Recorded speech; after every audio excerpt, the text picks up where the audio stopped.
యాద్ చేసుకోవాల్సింది తెలంగాణ రాష్ట్రం కోసం సుష్మమ్మ తనలాటను. సకల జనులు ఒక్కటై తెలంగాణ కోసం కొట్లాడుతుంటే సీమాంధ్ర ఎంపీల లాబియింగ్ వల్ల బిల్లు పెట్టుడు ఆలస్యం చేసింది యూపీఏ సర్కారు. పార్టీ కంటే ప్రాంతమే ముఖ్యమని కొట్లాడిన ఎంపీలు కొందరే. ఇక టీఆర్ఎస్ కు ఇద్దరే ఎంపీలు ఉండిరి. ఆ టైంలో పార్లమెంట్ లో తెలంగాణ గొంతుకైంది సుష్మా స్వరాజ్ మేడం. ఎందుకు రాష్ట్రం ఇయ్యాలనో వివరంగా చెప్పింది. కాంగ్రెస్ పార్టీ తెలంగాణ బిల్లు పెడితే మేం మద్దతు ఇస్తామని మాటిచ్చింది బీజేపీ తరపున. आप बिल लाइए, हम सब साथ देंगे और तेलंगाना का निर्माण होना चाहिए. అప్పటికే వందల మంది అమరులయ్యిండ్రు. తెలంగాణ తల్లుల కడుపుకోతం చూడలేక ఓ తల్లిగా గొప్ప సందేశం పంపింది మన బిడ్డలకు. సోదర సోదరి మనులారా, తెలంగాణ కోసం బలిదానం వద్దు, తెలంగాణ చూడడానికి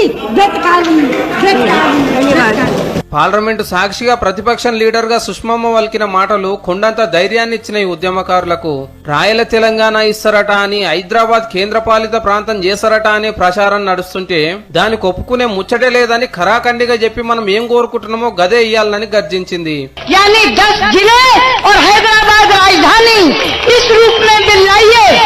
ఎన్నో తెలంగాణ మీటింగ్లకు వచ్చి మన బతుకమ్మను ఎత్తుకొని మురిసిపోయింది. ఢిల్లీలో ఎవ్వరు తెలంగాణ మీటింగ్ పెట్టినా తప్పకుండా వచ్చేది.